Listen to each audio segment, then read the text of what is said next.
पिछले वीडियो में देखा था कि प्रकाश क्या है। इसके आगे देखा था हमने कोई भी वस्तु हमें कैसे दिखाई देती है। इसके बाद देखा था हमने प्रकाश के गुण, प्रकाश के कौन कौन से गुण होते हैं।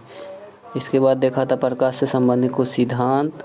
उसके बाद हम लोग को आज पढ़ना है प्रकाश के स्रोत के आधार पर पिंड के प्रकार। प्रकाश के स्रोत के आधार पर पिंड के प्रकार। इसके अलावा इसमें हम लोग देखेंगे कि दीप्त पिंड क्या होता है, अदीप्त पिंड क्या होता है, और इसके बाद इसमें हम लोग देखेंगे प्रकाश के परावर्तन किसे कहते हैं, प्रकाश के परावर्तन के कई गो नियम होता है, सघन माध्यम क्या होता है, विरल माध्यम क्या होता है, ये सब देखेंगे। और ये भी देखेंगे कि प्रकाश के परावर्तन के कितने प्रकार होता है। चलिए वीडियो को शुरू करते हैं।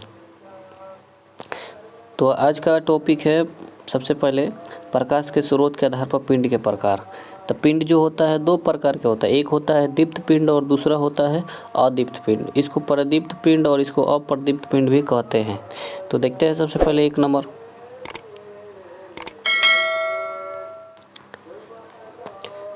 दीप्त पिंड किसे कहते हैं। दीप्त पिंड किसे कहते हैं तो बोलेंगे वैसा पिंड जिससे प्रकाश उत्सर्जित होता है उसे ही दीप्त पिंड कहते हैं। जैसे में सूर्य हो जाएगा, तारा हो जाएगा, लालटेन हो जाएगा, टॉर्च हो जाएगा, बल्ब हो जाएगा। यानी वैसा पिंड जिससे प्रकाश निकले उसी वस्तु को हम क्या बोलेंगे, दीप्त पिंड बोलेंगे या प्रदीप्त पिंड बोलेंगे। एग्जाम्पल के लिए सूर्य से प्रकाश निकलता है, तारा, लालटेन, टॉर्च, बल्ब। ये नीचे कुछ एग्जाम्पल हैं चित्र के साथ, उसको समझते हैं। तो यहाँ पर देखिए सूर्य है, और जो सूर्य होता है वो प्रकाश देता है हम लोग को, और सूर्य खुद अपने अंदर से प्रकाश देता है, न कि दूसरे से। इसलिए सूर्य को बोलेंगे दीप्त पिंड है। तारा को देखिए, तारा भी जो होती है चमकती रहती है, अर्थात तारा जो होती है वो भी दीप्त पिंड है। इसके बाद नेक्स्ट देखते हैं उदाहरण, लालटेन ले लीजिए, लालटेन से भी प्रकाश निकलता है। इसके बाद बल्ब जो होता है, बल्ब से भी प्रकाश निकलता है। टॉर्च जो होता है, टॉर्च से भी प्रकाश निकलता है। तो हम बोल देंगे कि ये सभी वस्तुएं जो है दीप्त पिंड है। इसके बाद देखते हैं अदीप्त पिंड की परिभाषा। अदीप्त पिंड क्या होते हैं। अदीप्त पिंड या अप्रदीप्त पिंड वैसा पिंड जिससे प्रकाश उत्सर्जित नहीं होता है। वैसा पिंड जिससे प्रकाश उत्सर्जित नहीं होता है तो उसे ही अप्रदीप्त पिंड कहते हैं। एग्जाम्पल के तौर पर देख लें यहाँ पर, तो यहाँ पर है ईंट, घर, कॉपी, किताब, पृथ्वी, चांद, मंगल, बुध, ग्रह। यानी ग्रह जो होते हैं, उपग्रह जो होते हैं, उनसे कोई भी प्रकाश नहीं निकलता है, ईंट से भी प्रकाश नहीं निकलता है। यही एग्जाम्पल में चित्र के साथ समझते हैं। जैसे आप ईंट है, बताइए ईंट से प्रकाश कब निकलेगा। आप एक अंधेरा में क्या करिएगा, ईंट लेगा अंधेरा में घूमिएगा, तो क्या ईंट से प्रकाश निकलेगा, नहीं निकलेगा। घर में जब तक लाइट रहता है तब तक घर में प्रकाश रहता है, लाइट बंद घर में पूरा अंधेरा हो जाता है, तो इसमें से भी प्रकाश नहीं निकलता है। इसके बाद देखते हैं और उदाहरण है कुछ। यहाँ से किताब, कॉपी किताब ले लीजिए, कॉपी किताब से भी प्रकाश उत्सर्जित नहीं होता। पृथ्वी, पृथ्वी पर आपने देखा होगा कि जब सुबह होता है तो सूर्य की किरण जब पड़ती है पृथ्वी पर तब प्रकाश रहता है, वरना प्रकाश नहीं रहता है। यानी पृथ्वी के आधे हिस्से पर दिन होता है तो आधे हिस्से पर रात होता है। ये किसकी वजह से, प्रकाश की वजह से। अगर पृथ्वी में स्वयं प्रकाश रहता है तो हमेशा दिने रहता है, लेकिन पृथ्वी का अपना प्रकाश नहीं होता है। इसी प्रकार चांद भी जो है वो भी एक अदीप्त पिंड है।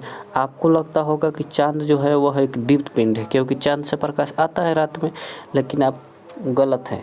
क्यों प्रकाश आता है चांद से, तो जो सूर्य होता है, सूर्य का प्रकाश जाता है और जाकर चांद से टकराता है, और चांद की सतह पर जब प्रकाश पड़ता है तो वहाँ का जो जितने सतह पर चांद पर पड़ेगा प्रकाश, वहाँ पर प्रकाश रहेगा, और वो प्रकाश परावर्तित होकर, रिफ्लेक्ट होकर हमारे अर्थ पर आता है, जिसकी वजह से हमें ऐसा लगता है कि चांद से प्रकाश आ रहा है, लेकिन असल में चांद से कोई प्रकाश नहीं आता है। वो क्या करता है, सूर्य के प्रकाश को रिफ्लेक्ट कर देता है। अब देख लेते हैं ग्रह। यहाँ पर दो ग्रह है, मंगल ग्रह है, बुध ग्रह। इसका भी अपना प्रकाश नहीं होता है। ये सूर्य के प्रकाश जब इस पर पड़ता है तो इस पर भी प्रकाश आता है, खुद का प्रकाश नहीं होता है। नेक्स्ट देखते हैं प्रकाश का परावर्तन, reflection of light. Reflection of light, तो जब प्रकाश की किरणें किसी चिकने अपारदर्शी समतल सतह से टकराती है तो टकराने के बाद पुनः उसी माध्यम में लौट जाती है। इसी घटना को ही प्रकाश का परावर्तन कहते हैं। प्रकाश का परावर्तन किसे कहते हैं? तो जब प्रकाश की किरणें किसी चिकनी अपारदर्शी समतल सतह से टकराती है तो टकराने के बाद पुनः उसी माध्यम में लौट आती है। इसी घटना को प्रकाश का परावर्तन, रिफ्लेक्शन ऑफ लाइट कहते हैं। आइए समझाते हैं आखिर क्या है रिफ्लेक्शन ऑफ लाइट। जैसे मान लीजिए यहाँ पर है एक चिकनी सतह, यहाँ पर है एक चिकनी समतल सतह, और इस चिकनी समतल सतह पर इधर से हमने मान लीजिए सूर्य के पर एक टॉर्च जला दिया, इधर से एक टॉर्च जलाए और यहाँ से टॉर्च से प्रकाश आएगा और इस चिकनी समतल सतह से टकराएगा, और टकराने के बाद ये दूसरी तरफ नहीं जाएगा, क्योंकि ये जो है सतह है ये अपारदर्शी है, चिकनी है, प्लेन है, समतल है। तो अपारदर्शी वस्तु किसे कहेंगे? जिसके आर पार प्रकाश की किरणें नहीं जाए उसे अपारदर्शी कहेंगे। तो ये किरण आएगी, इससे टकराएगी और टकराने के बाद पुनः इधरे लौट जाएगी। इधर पहला माध्यम है और इसके नीचे दूसरा माध्यम है, इसके नीचे दूसरा माध्यम है।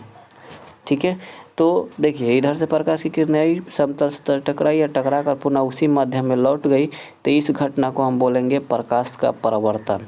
प्रकाश का परावर्तन। अब समझते हैं प्रकाश के परावर्तन में क्या क्या। देखिए इधर से जो किरण आ रही है और आकर जो सतह पर टकरा रही है, तो इस किरण को बोलेंगे आपतित किरण। क्या बोलेंगे? आपतित किरण। इंग्लिश में बोलेंगे इंसिडेंट रे। और इसके बाद यहाँ से टकराने के बाद पुनः जब लौट जाती है तो इस लौटती हुई किरण को कहते हैं परावर्तित किरण, रिफ्लेक्टेड रे। तो आपतित किरण किसे कहेंगे? बोलेंगे प्रकाश की वैसी किरण जो किसी समतल सतह से आकर टकराती है, तो उसे कहेंगे इंसिडेंट रे, आपतित किरण। परावर्तित किरण बोलेंगे कि जब प्रकाश की किरणें आपतन बिंदु से टकरा कर पुनः लौटती है या परावर्तित होती हैं तो उसे परावर्तित किरणें कहते हैं।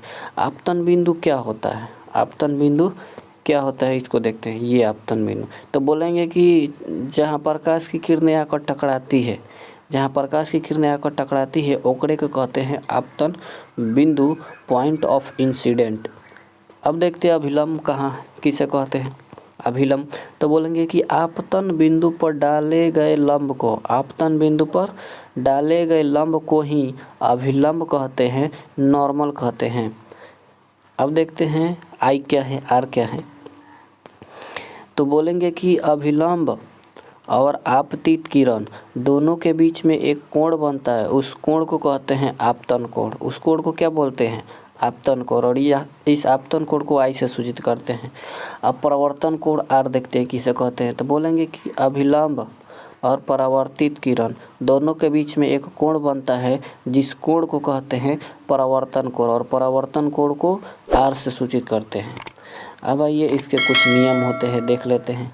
इसमें भी कुछ माध्यम होता है। ऊपर वाला जो माध्यम है, ऊपर वाला जो माध्यम है इसको बोलते हैं विरल माध्यम। ऊपर वाले माध्यम को बोलते हैं विरल माध्यम, और नीचे वाला जो माध्यम है उसको बोलते हैं सघन माध्यम। रेयर मीडियम और डेंस मीडियम बोलते हैं इंग्लिश में। प्रकाश के परावर्तन के कुछ नियम।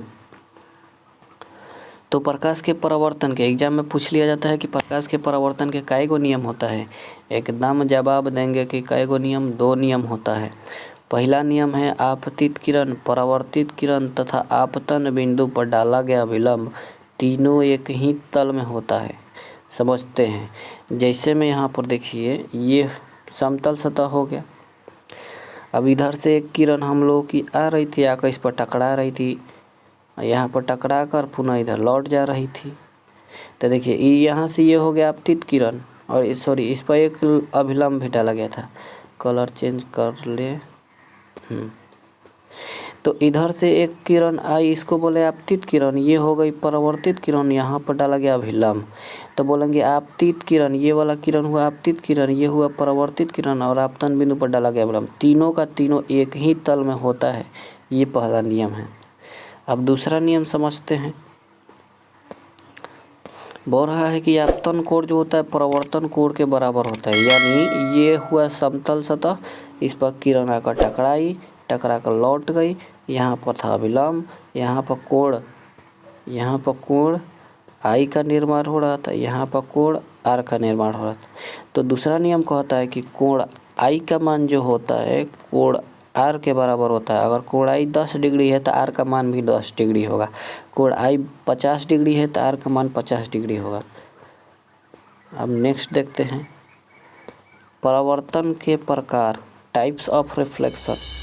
तो परावर्तन के दो प्रकार होता है, नियमित परावर्तन और दूसरा होता है अनियमित परावर्तन। इसको नेक्स्ट वीडियो में देखेंगे। अगर वीडियो अच्छा लगा हो तो प्लीज़ वीडियो को आप लाइक करें और हमारे चैनल को सब्सक्राइब करें।